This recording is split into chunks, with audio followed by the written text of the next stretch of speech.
Alright, today we're going to talk about the X-S20. As of this recording, I've had this camera for 2 weeks and sadly I have to return it back to Fujifilm. I know there are questions that needs to be answered, so just sit back and chill and we'll get there, don't worry about it.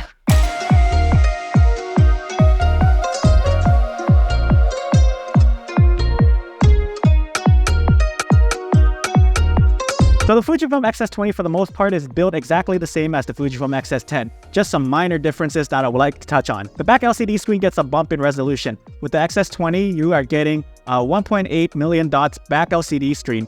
And that's something that I noticed right away when I was using this camera. A high-resolution display offers a clearer and crisper user experience than a lower pixel screen. This is noticeable during live view framing and image reviewing. The grip is slightly bigger, and I love the X-S10's grip. I'm glad that Fujifilm kept it almost the same. If it ain't broke, don't fix it. The X-S20 body also has a different texture, and it does feel a lot grippier than the X-S10. And we also have better battery life. Finally, we all know the dreaded square batteries from the old Fujifilm cameras. Now, Fujifilm has updated their battery and given the X-S20 the same battery as the X-T5, the X-H2S, and the X-H2. Battery life on the X-S20 is so good. And I'm confident in saying you can get through a full day of shooting photographs and still have some juice left over. For video, it's a different story. If you shoot at 6.2K 24p at f-Flog 2, 320 megabits per second, you can get close to 100 minutes of recording time before the battery dies, which is really good in my opinion. I remember trying to vlog on the X-S10 filming 4K 20 at 8-bit f-Flog recording,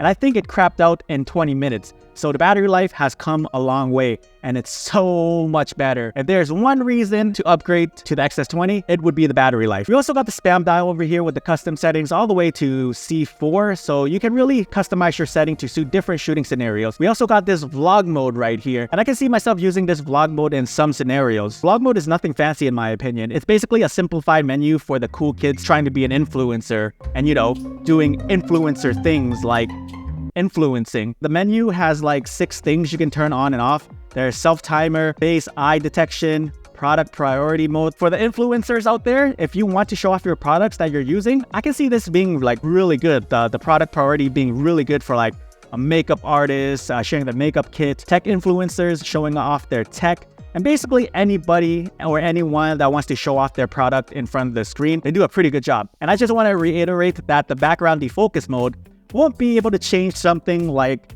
an f5.6 aperture to have crazy background blur. It resets back to its widest aperture depending on the lens that you were recording on.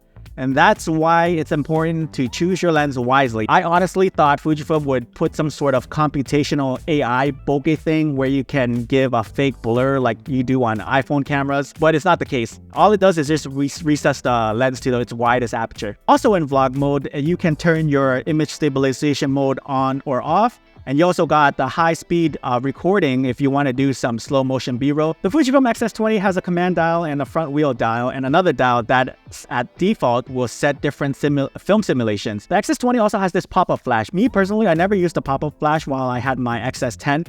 And I'm not going to start on the X-S20. It's great for a quick little fill light if you guys need it, but I barely use it. Then coming to the sides of the X-S20, the camera has a USB-C port. This is where you're going to be changing your batteries since Fujifilm doesn't believe in giving chargers anymore. It has a micro HDMI port. It would have been nice to see a full-size HDMI, but given the size of the body, I don't know if it would have been possible. On the other side of the camera, we have a microphone jack, and that's not even in the X-T5, so you can do some audio monitoring for your video content. The EVF still has the same EVF as the X-S10. It has a 2.36 million dot electronic viewfinder. It's alright. When it gets bright, it becomes harder to see. I still prefer the EVF on my Fujifilm X-H2S. The eye cup on the X-S20 I feel is to be too small. Let's move on to the image quality.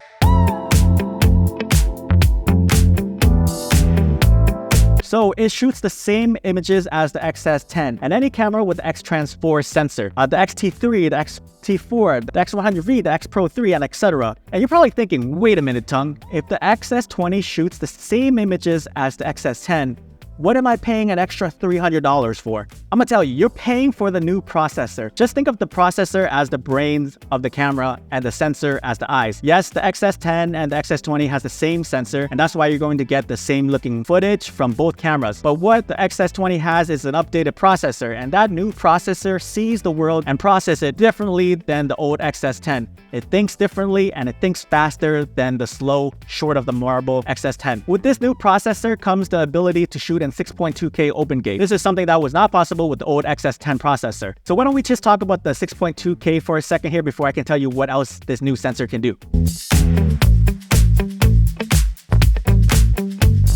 The Fujifilm X-S10 can film 6.2K open gate. Why is open gate so important? It's become a buzzword lately, and I'll tell you why. Open gate means no longer picking an aspect ratio in advance or shooting multiple takes to embrace different aspect ratios. And that's a game changer because it's cutting down costs and time, and as well future-proofing output. Now this is great for content creators who shares their stuff on multiple platforms such as YouTube Shorts, Instagram Reels, and TikTok. Just shooting one take and being able to repackage it into different aspect ratio is great. For someone like me, I still get enough resolution when I create snippets off my long format videos into 9:16 vertical shorts. And you can film up to 6.2K 30p at 10-bit 422 at Flog 2, which is crazy good for something of this form factor. Look at this shit. Oh my goodness. Look how tiny this thing is, dude. This thing packs so much punch. The base ISO for Flog 2 is at ISO 1250 like the XH2S, and this is where you should stay at to get the most dynamic range out of the footage. I find Flog 2 very easy to work with for someone who's not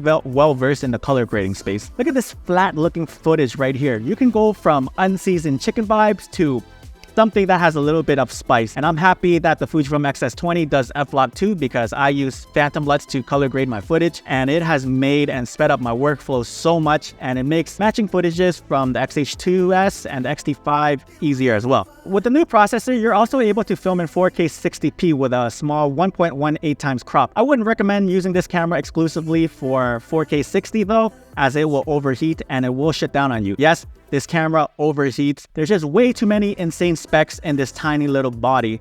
So I just want to manage your expectation, okay? And you're probably wondering, Tongue, is there any way around this? Why, yes there is. When you get your Fujifilm X-S20, the first thing you should do is go into the menu settings, go down to the wrench icon, and scroll down to power management, and then go down to auto power off temp and change your settings from normal to high. This is going to avoid a lot of stress you may have with your Fujifilm X-S20 shutting off early. But if you're filming videos though, even with the temperature setting on high, and depending on the frame rate and resolution you're filming on, it will overheat and it will shut down. There's no way around it. If you want to check out my overheating test that I did on the X-S20, you can check it out here somewhere. Okay, that's great for video folks and all, but what else can this new processor do? What about the photography, guys?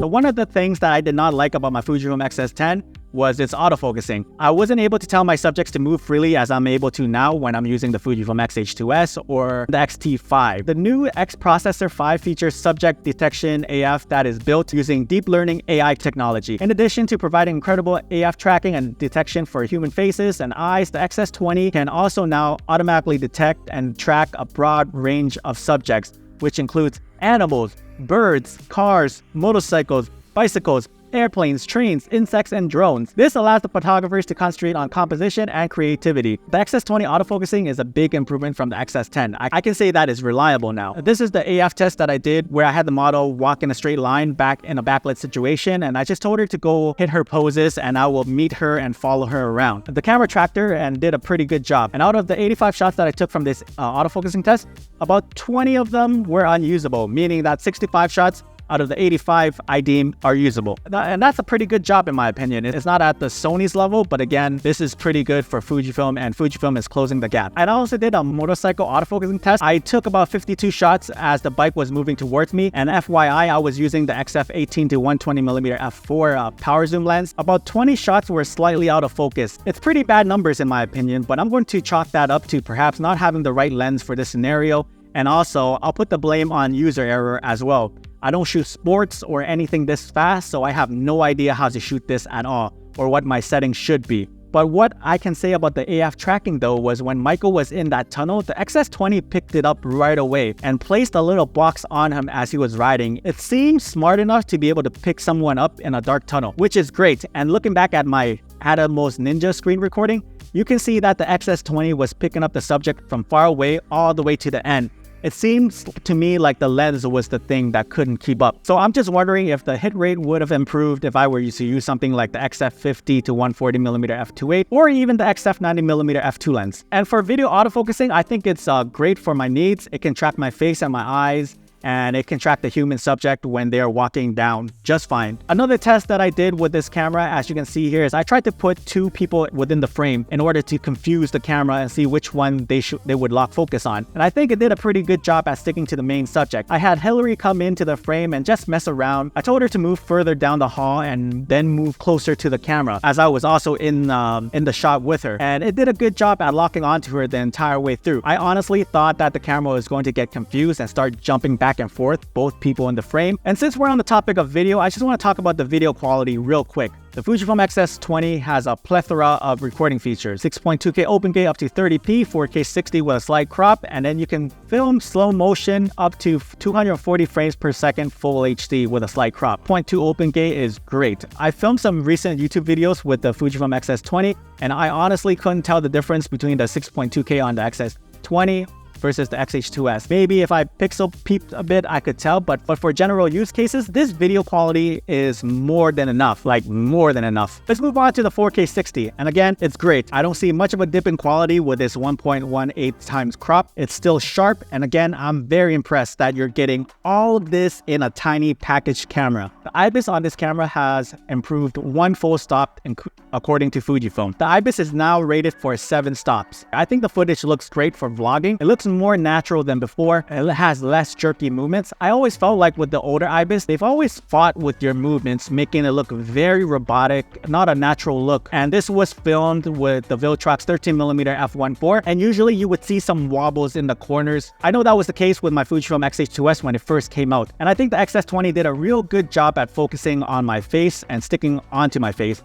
The X-S20 has definitely improved the IBIS, and it made it look more natural, which makes this a selling point for vloggers and content creators out there. Let's not forget about photos, guys. You're still getting a great image out of this camera. That hasn't changed. You're also gonna get all the film simulations that Fujifilm has to offer, even the new one, the nostalgic negative. The Fuji colors are still great, and with the updated autofocusing algorithm, you're going to experience more keepers than ever before. If you want to see more photos of what this camera can possibly do, please watch my X-S10 review, my X-T3 review, my X-T4 review, where I show more examples of what this sensor is capable of, because the X-S20 shares the same sensor. I also forgot to mention that there is an improved buffer in this camera. The one issue that I had with the X-S10 was its freezing and lagging issue. It starts to stutter and lags as it tries to clear the buffer, and in doing so, it will just freeze the camera up, and I would have to remove the battery and put it back in to reset everything, and that got annoying real quick. Playing it back for people was embarrassing as well, as I told them to hang on for a second. It created like dead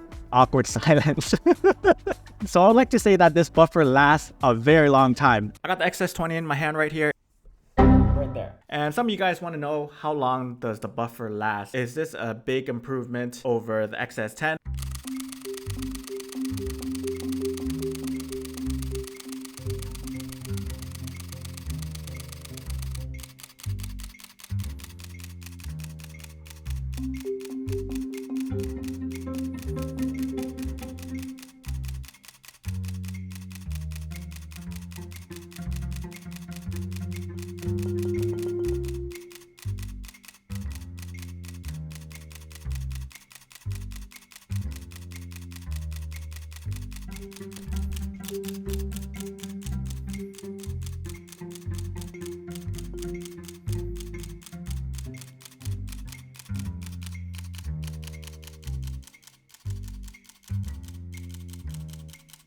Let me know what you guys think. The EVF is kind of meh. This is because I'm so accustomed to the EVF on the X-H2S that this pales in comparison. And another thing is there's only one card slot. With all the amazing video specs you get on the Fujifilm X-S20, I feel as though it would have been beneficial to have another card slot, as using these video frame rates do take up a lot of space on your SD cards. Another thing is it's not weather sealed. People are going to see this as a deal breaker, but not for me. If you need weather sealing, you're going to need to look at the next tier cameras. Another thing is this camera overheats. There's no way around it. This is why this camera can't really be a main camera if you're looking to film long format videos. It overheats the quickest in 4K 60. That being said, I don't see overheating to be that big of a deal for me because I won't be using 4K 60 to record long format videos. The only time I record 4K 60 is in small bursts to slow down my footage on a 24p timeline. For photos, it was fine for me. I was using this camera outside in 30 degrees Celsius for a few hours, doing some portraits and filming some 4K 60s in bursts, and it was fine. The overheating warning did not appear for me. And again, I want to manage people's expectation on this. You are getting all of these insane specs in such a tiny little body. To me,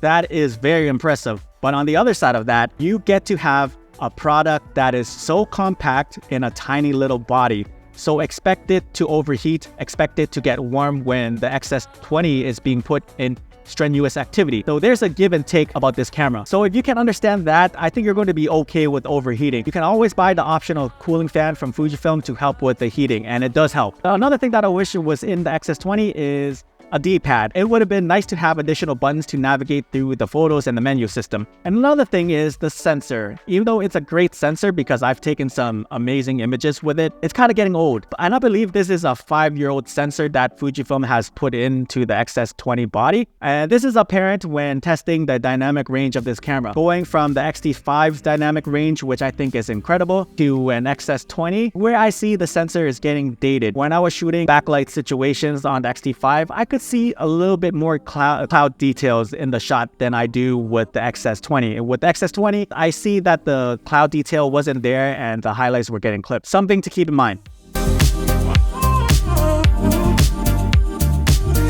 If you ask me, this camera is for anyone that is looking for a good entry mid-level camera. If you're someone that just saved up your hard-earned money for a camera that could do it all and you think you're going to be doing both videos and photos equally, the X-S20 is a very good hybrid camera. And if you want to upgrade from the X-S10, I say do it if you want the better autofocusing and the better battery life. Those two alone I feel are worth the upgrade. This camera at $1,300 does 6.2K 30p open gate 10-bit 422. What other cameras do you know of right now that can shoot 6.2K open gate for only $1,300? I'll give you a second to think about this. Oh, you can't think of any? It's because there isn't any. The only cameras that I know that are doing open gate recordings are the X-H2S, the Panasonic GH6, and the Panasonic S5 II. All of those cameras are well over $2,000, and there are some higher tier cinema cameras that offer open gate as well. And S5 II open gate is only at 420 instead of 422. Like, what? That's freaking nuts. I also think this camera is for the folks that want a B and a C cam to complement their Fujifilm X-T5, the X-H2S, and the X-H2. I think this camera is a good backup camera for a working professional that doesn't want to shell out more money for a second X-H2S body or another X-T5 body. They want something a bit more affordable that could get them the same image and that would offer some sort of consistency with the color grading because of the 10-bit color F-Log 2 video files. Overall, I think this camera is a solid camera. It's not a perfect camera, and even with some of its cons I listed, I think it has such a great value. I think this camera is going to be one of Fuji's top-selling camera because this camera punches above its weight, way above its weight. My goodness, this camera is such an incredible value, man. I love cameras like this because they're such a sleeper camera. I have a deep fondness for my Fujifilm X-S10, and that camera didn't have the features that the X-S20 has. So can you imagine me with the X-S20? I would be head over heels for it. Well, I hope I answered some of the questions that you may have about this camera. If you have any other questions you feel that I didn't answer, drop them down below and I will get back to you as soon as I can. Or anyone who owns the X-S20 can answer your questions if I didn't get to them first. If you're interested in the X-S20, I'll leave the links to them down in the description below. Thanks for watching. I'll see you